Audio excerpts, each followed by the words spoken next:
everyone. Welcome to the Industry Show. I'm your host, Nitin Bajaj, and joining me today is Vikas Gupta. Vikas, welcome on the show. Thank you, Nitin. It's great to be here and to speak to you. And So let's get started with who is Vikas? I'm Vikas Gupta. I'm founder and CEO of Wonder Workshop. I've been in the tech space for the last 20 years, having started my career at Amazon. I grew up in India, did my bachelor's and master's in computer science, and having worked here now in tech companies like Amazon and Google.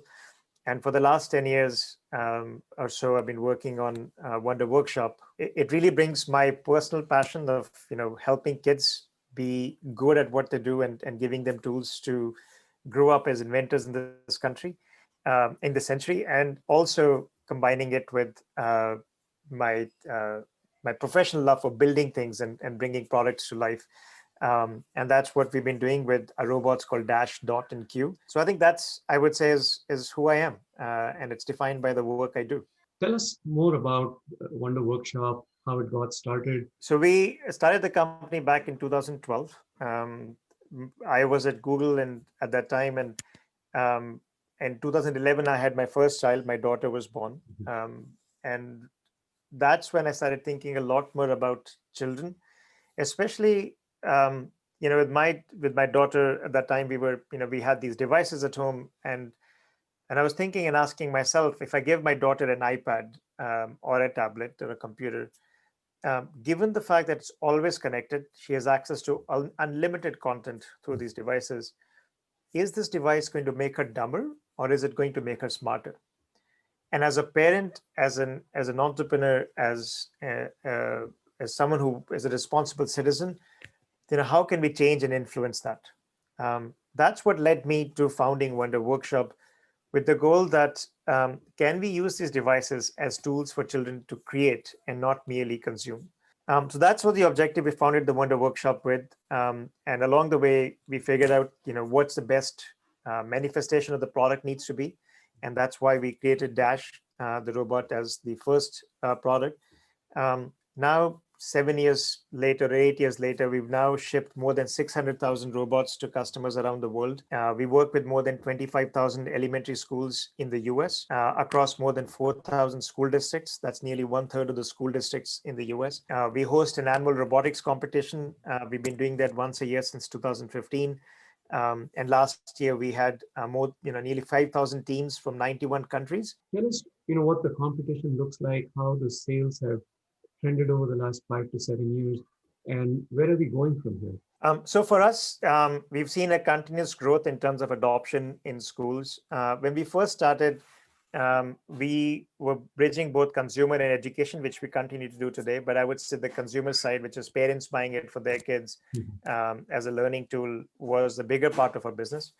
And over the years, the adoption in schools have really taken off. And I think what we've seen is partly our success and what we've done has inspired others to come into the space.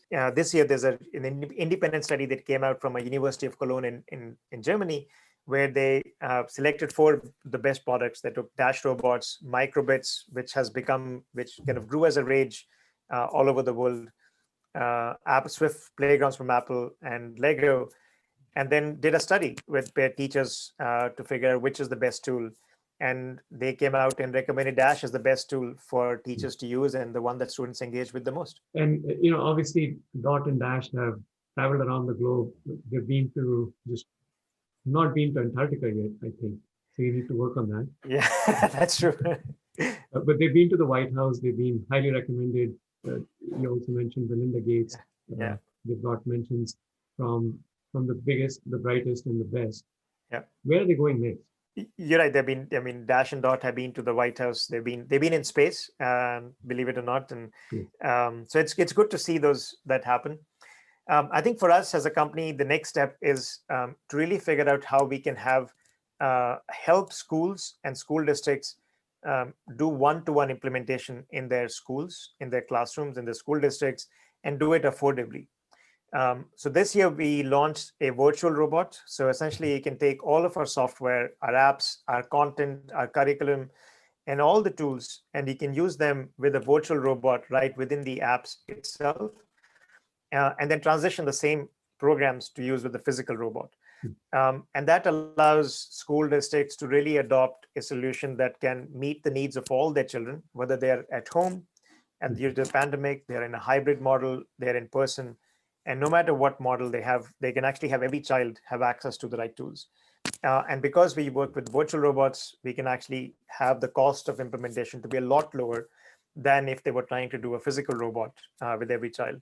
Well, let me ask you an existential question. You've been at it for 7 years now. Do you think your daughter, and of course now your son, are ready for the future?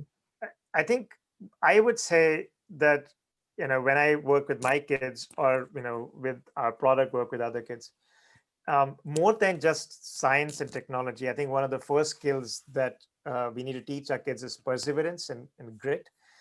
And it does, like, I think when you work on problems like these, Mhm. perseverance does come up, right? This is one of the critical skills for kids to pick up. And I think that, along with some of the skills, whether it's around understanding computer science or coding and understanding technology, I do believe that if you give kids those, call them soft skills and hard skills, yes, then I think we are equipping our kids for future, no matter what the future holds. Because I can't predict what profession my kids are going to go take on, but I can predict that every profession is going to have some aspect of technology involved, and they're going to be heavily dependent on technology. So the fact that they're growing up with kind of the sense of confidence around technology and sense of ability to solve problems using technology, I think does give them a leg up, no matter what they do. What keeps you up at night as an entrepreneur? I think first thing I would say is over the last 7 years, almost there's been different things at different times, but what's been consistent has been that I always been up.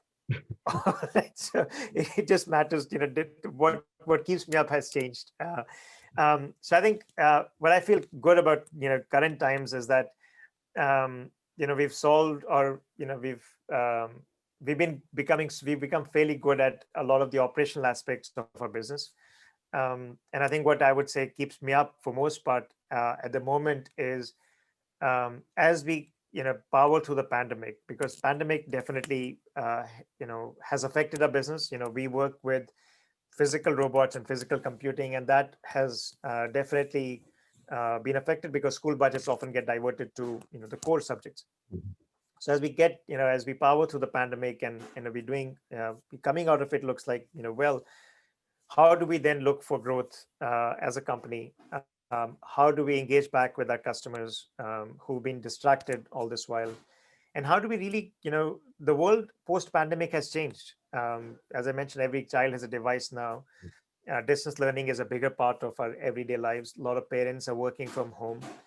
In that changed world, what do we need to do to stay relevant for our customers, and stay ahead of whatever else anyone else might be doing and thinking about? So I would say that's what is the primary thought in my mind, is to ensure that I can look ahead, that beyond the corners for my team, and as a company, as a product, we can continue to be relevant for our customers.